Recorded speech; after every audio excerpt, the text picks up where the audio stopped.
आपल्याला माहीत आहे की प्रत्येक ग्रहावर वजन हे वेगवेगळं असते. तर आपण पृथ्वीवर आपलं जे वजन आहे तेवढंच वजन आपलं चंद्रावर नसतो.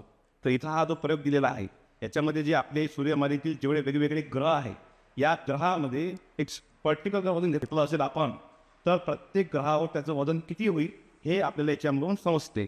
आपल्या ज्या वेगवेगळ्या प्रकारच्या ऑर्गन सिस्टीम आहे त्या ऑर्गन सिस्टीमची माहिती आपल्याला यामधून सांगता येईल.